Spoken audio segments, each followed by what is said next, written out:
John chapter 14 verse 26, But the Advocate, the Holy Spirit, whom the Father will send in my name, will teach you all things and will remind you of everything I have said to you. Magandang araw, ang tatalakayan po natin ngayong araw sa ating daily devotion ay ang Holy Spirit.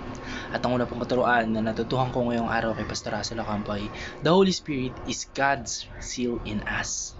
Kapag po sinabi natin ang banal na spirito ay ang seal na ating Panginoon Diyos sa atin, ibig sabihin po nito, siya po yung tanda o patunay na tayo po ay pagmamayari niya. Sa kultura po noong unang panahon o ng Old Testament po sa Bible, ang seal po ay parang selyo na nailagay po sa isang sulat o dokumento upang ipakita po na ito po ay lehitimo o legit o valid at pag-aari po ng isang may kapangyarihan na ito. Kahit hindi po sa Old Testament po, mas gamit pa nga po ito sa New Testament sa panahon po ng mga ng ating Panginoon sa Kristo dated to 1000 AD plus, yung ganun. Kaya sa spiritual na aspect po, ang banal na spirito po yung nagsisilbing selyo ng ating Panginoon Diyos po sa puso nating mga mananampalataya sa oras po na tanggapin natin ng ating Panginoon sa Kristo bilang ating Panginoon at tagapagligtas. Inilalagay po ng ating Panginoon Diyos yung kanyang spirito, yung kanyang Holy Spirit sa ating mga mananampalataya bilang isang tanda ng ating bagong identity bilang kanyang mga anak.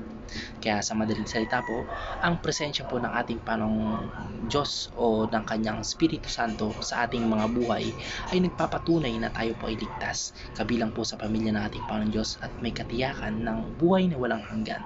Kaya yung seal po ay hindi lang symbolize, kundi ito po ay guarantee o parang tawag dito, ito po yung patunay ng ating relasyon sa ating Panginoong Diyos. Ang natutuhan ko naman po sa pangalawang katuruan ng Pastor Russell Ocampo ay the Holy Spirit is God's voice in us. Ang banal na spirito daw po ay hindi lamang tahimik na presensya, kundi ito po ay tinig ng ating Panginoong Diyos po sa ating mga puso at isipan. Ito po yung konsensya natin na bumubulong sa atin na kung ano yung mali sa tama, kung nakagawa pa man tayo ng mali o kung gagawa po na tayo ng mali, ay ito po yung bumubulong sa ating mga puso na huwag nating ituloy yung mga hangarin o yung mga plano o yung mga gawaing hindi angkop sa kalooban nating Panginoon Diyos. Kaya sa panahon po ngayon, hindi na natin physical na naririnig ang ating Panginoon sa Kristo tulad po ng mga disipulo noon na talagang nakakausap pa nila face to face ang ating Panginoon sa Kristo. Patuloy po tayong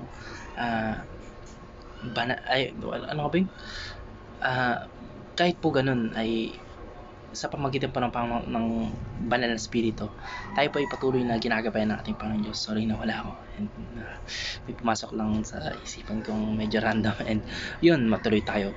Ang ating Panginoon sa Kristo po at ang kanyang banal na spirito ang nagbibigay liwanag sa salita ng Biblia. Siya po yung nagbibigay ng tamang pangunawa sa ating mga desisyon sa buhay. At siya rin po yung bumubulong sa ating mga konsensya kung tayo lumilihis sa tama o sa standard ng ating Panginoon Diyos. Kapag tayo po ay nagdarasal, nagbabasa ng Biblia o tahimik na nagmumuni-muni, madalas po nating nararamdaman ang tinig ng Espiritu Santo na nagtutuwid, nagpapalakas at nagbibigay kaalaman sa atin. Ang boses po na yun ng Espiritu Santo ay mahinahon ngunit makapangyarihan, hindi laging malakas pero laging tiyak at malinaw para sa ating mga pusong handang makinig. Ang natutuhan ko naman po sa pangatlong katuruan ni Pastor Russell Ocampo ay the Holy Spirit is God's power in us. Bukod po sa pagiging selyo at pagiging tinig na bumubulong sa ating mga puso, ang banal na spirito po ay kapangyarihan din ng ating Panginoon Diyos sa ating mga buhay. Sa sariling lakas po natin, mahirap pong sumunod sa kalooban ng ating Panginoon Diyos. Alam po nating lahat yan.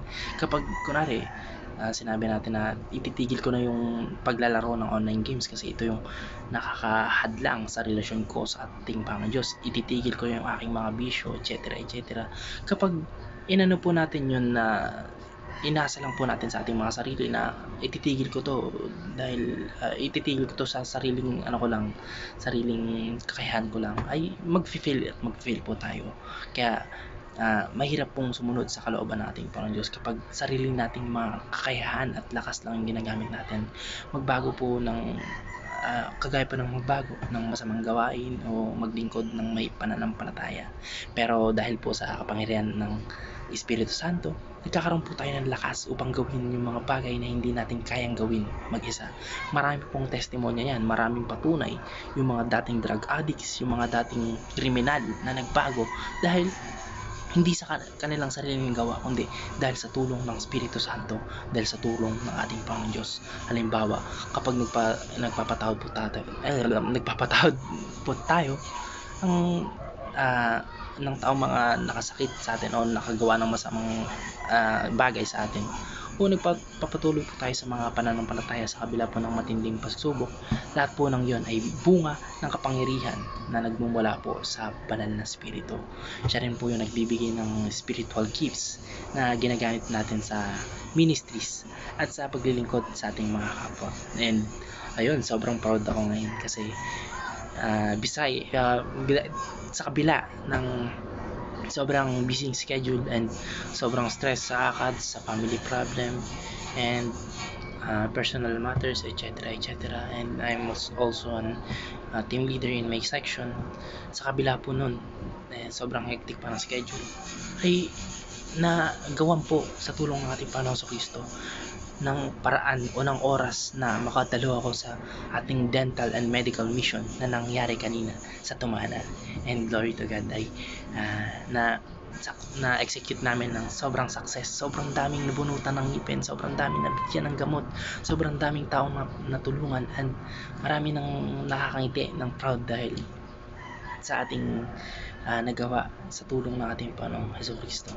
Siya po yung aktibong kapangyarihan ng ating Panginoong Diyos na kumikilos sa atin at sa pamagitan po natin upang maipakita yung kanyang kalwalhatian. Sorry po sa background sound dahil may mga bata sa paligid na naglalaro, etc. And tatapusin ko na yun lang po. Maraming salamat. God bless. Amen.